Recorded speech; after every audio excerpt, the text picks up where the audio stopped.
राम राम। सावन शुरू होने वाला है कल से। आप सबको सावन के पवित्र महीने की अग्रिम शुभकामनाएं। जैसा कि हम लोग सभी जानते हैं, सावन के महीने को भोले बाबा के महीने से भी जाना जाता है।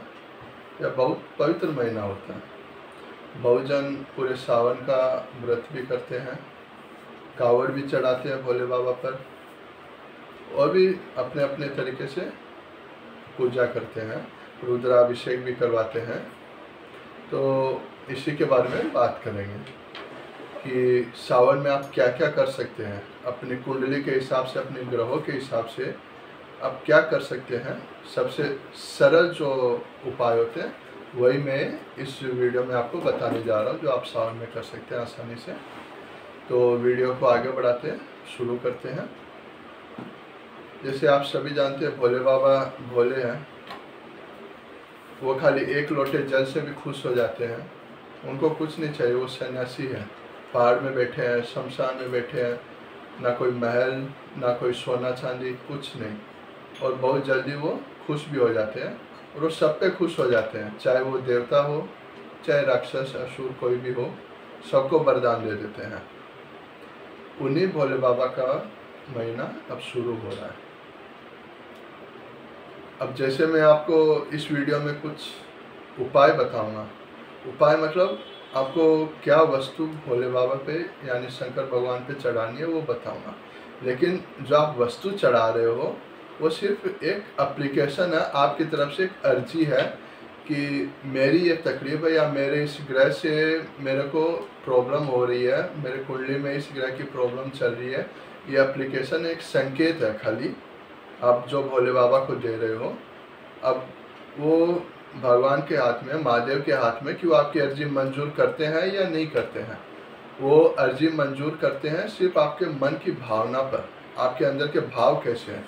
आप जब अपनी अर्जी उनको दे रहे हो तो आप अंदर में क्या सोच रहे हैं, आपके विचार कैसे, आपकी भावना कैसी है, उन सब पे वो अर्जी मंजूर होना ना मंजूर होना डिपेंड करता है। तो सबसे बड़ी बात यही है कि मेन है आपके अंदर की भावना।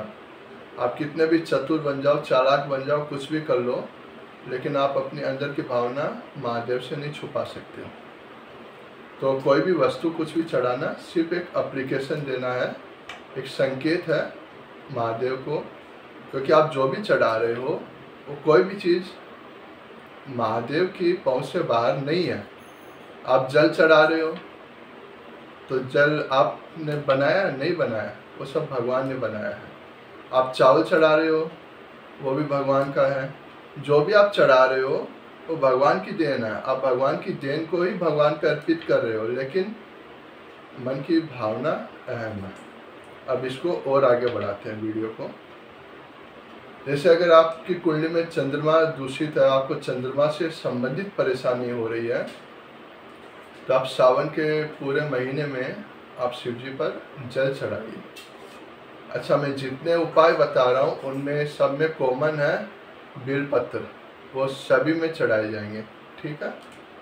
तो अगर चंद्रमा से संबंधित परेशानी हो रही है तो आप रोज़ भोले बाबा पर जल चढ़ाइए, फिर वहाँ पे थोड़ी देर बैठिए, आँख बंद कीजिए, मेडिटेशन कीजिए, ध्यान कीजिए। आप भीगे हुए चावल बाबा पर चढ़ा सकते हैं अगर आपको चंद्रमा से संबंधित परेशानी हो रही है तो। अगर आपको मंगल से संबंधित कोई परेशानी हो रही है, आपकी कुंडली में मंगल से संबंधित कुछ दिक्कतें आ रही है, तो आप जल चढ़ाइए, धूप दीपक दिखाइए, त्रिपुण लगाइए भोले बाबा को, और वहाँ पे बैठ के आप हनुमान चालीसा का पाठ कीजिए या सुंदरकांड का पाठ कीजिए। और जो नंदी भगवान होते हैं, जैसे आप बाहर कहीं पर भी आपको दिख जाएंगे, जैसे गौ माता दिखती है, गाय दिखती है, वैसे नंदी महाराज भी दिख जाते हैं। तो आप उनको हर मंगलवार को कम से कम सावन में गुड़ खिलाइए।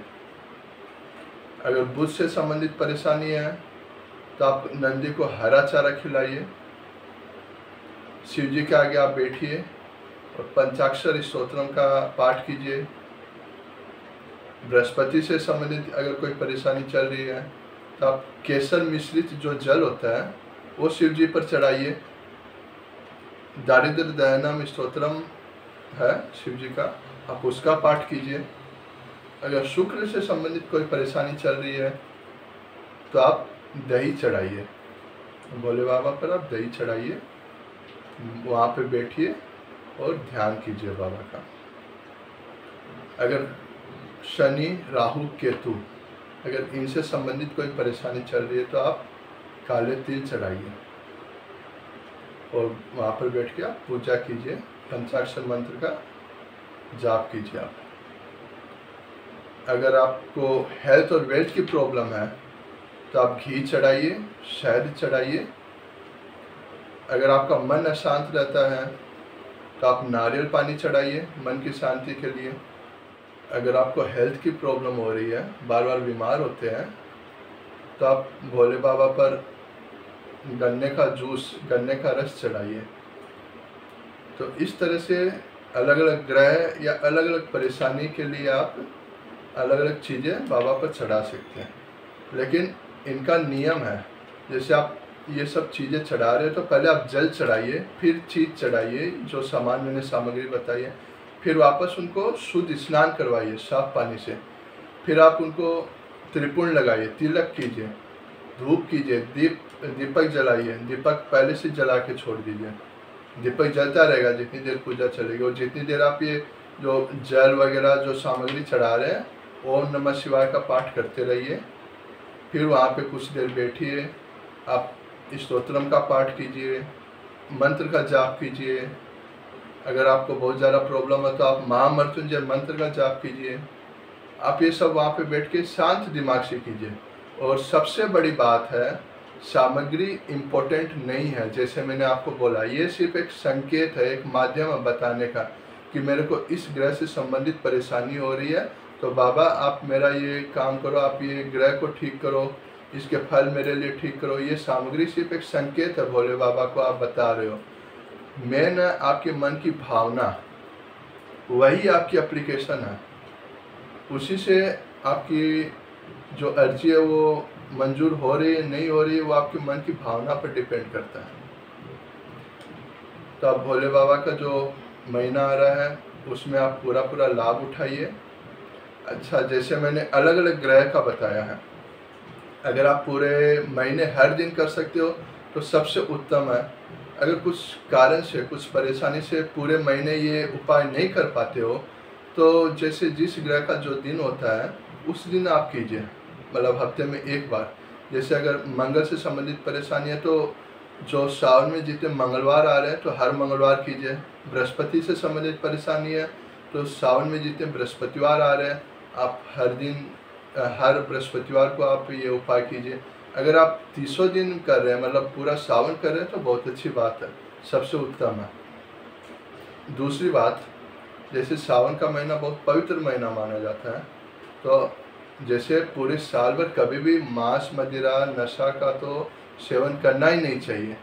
फिर भी अगर आप कर रहे हो, बात नहीं सुनते हो, तो कोशिश कीजिए कि सावन के महीने में कम से कम मांस मदिरा नशा वगैरह नहीं करें। और कोशिश ये भी कीजिए कि प्याज और लहसुन का खाना जो है आपके घर की रसोई में ना बने, आप ना खाएं प्याज और लहसुन का। आप इन सब की कोशिश कीजिए। आपके हाथ में कोशिश करना है, पूरे मन से कोशिश करना है। बाकी उसका जो परिणाम है, रिजल्ट है, वो महादेव के हाथ में है। जैसी आपकी कोशिश रहेगी, जैसी आपकी भावना रहेगी, वैसे आपको परिणाम मिलेंगे। तो आशा करता हूँ आपको ये वीडियो अच्छा लगा होगा, समझ में आया होगा। फिर एक नए टॉपिक के साथ एक नया वीडियो लेके आऊँगा। तब तक धन्यवाद।